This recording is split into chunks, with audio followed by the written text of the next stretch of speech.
Welcome to Coffee Hour number 2. So we're gonna talk about these indigenous erasure Afro extremists or eccentrists. We're just gonna talk about these eccentrists who are trying to erase indigenous culture. This won't be a long video. I just want to clarify that they are gone so far off their rockers that they have appeared in what I'm watching now, which is the Handsome Liberal. Um, Good dude. Shout out to the Handsome Liberal, Tim the Handsome Liberal. I know he's never gonna see this, but anyway, shout out to the Handsome Liberal. Somebody literally came on his show tonight who was a black person, who was a Trump supporter, who was an extremist, who slipped in a Native American comment, and I'm sitting here and I'm saying to myself, this little asshole, because Tim don't know about the indigenous erasure. He's a black man, so he's not really following behind indigenous erasure shit, to my knowledge. But this black guy got on there who's a Trump supporter who was talking out of both sides of his mouth. I mean, he literally was talking out both sides of his mouth about not being a Republican but supporting Trump. And I'm like, dumbass. Most of the Republicans are supporting Trump. But this ain't got nothing to do with Trump. It's the fact that this dude was just going to the extreme to bring up indigenous erasure and how black people are the original Americans, etc., etc. And I'm sitting here, I'm like, dude, why do you hate being black?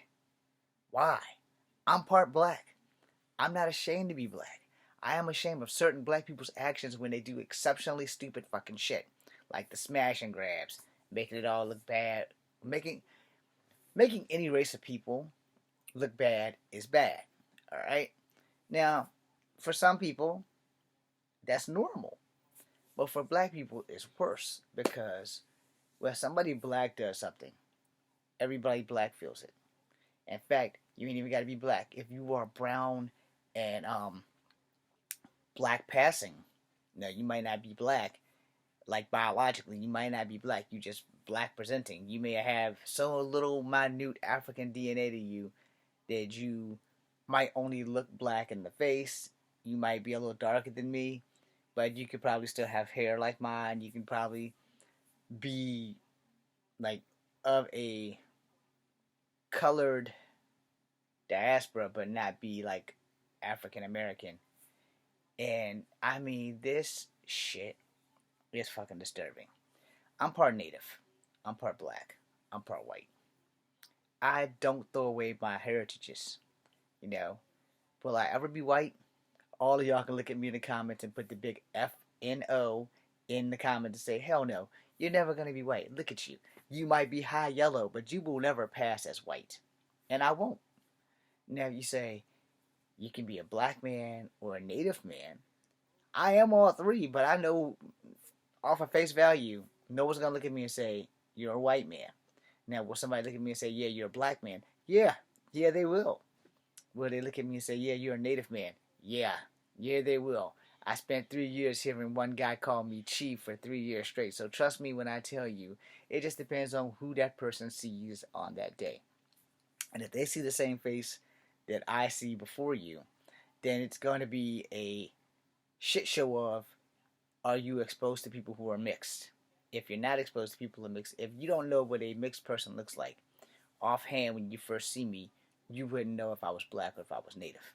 If you see more natives, and I phenotypically look more native than black, you would probably just straight say that I'm a native. That explains why the white man at Kegler's would not stop calling me chief. Hey chief, how you doing, chief? What you doing, chief? And then a few years later, I met a young white kid. He's like, kept staring at me, and I'm like, and then he's like, can I ask you something? I was like, yeah, knock yourself out. He's like, are you part native? And I was like, yeah. He's like, that's why I was looking at you strange. I never seen somebody who was mixed native before. It's like, oh, nice to meet you. It wasn't no like foul harm being done. The kid might have been like maybe 15, 16 years old, which goes back to what I said. If you're not exposed to native stuff, you might not know what the fuck a Native American looks like when you see them offhand. If you're not exposed to black people, you may not know what a black person looks like offhand. But if you are exposed, which is why representation is very important on TV, if you are exposed to it, then you won't be like disingenuous or condescending about the shit. Anyway, long story short, the guy got on the handsome liberal and started talking about indigenous erasure through subliminal side notes. And this is why I said this is how you know these motherfuckers are going to the extreme to erase indigenous people.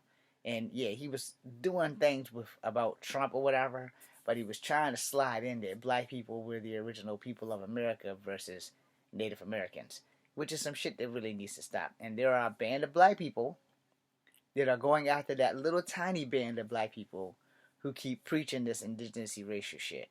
So stay tuned. I'll keep you posted. Thank you guys for watching. I am Echo Van Grey Wolf. This is Comfy Havoc number 2. Be seeing you.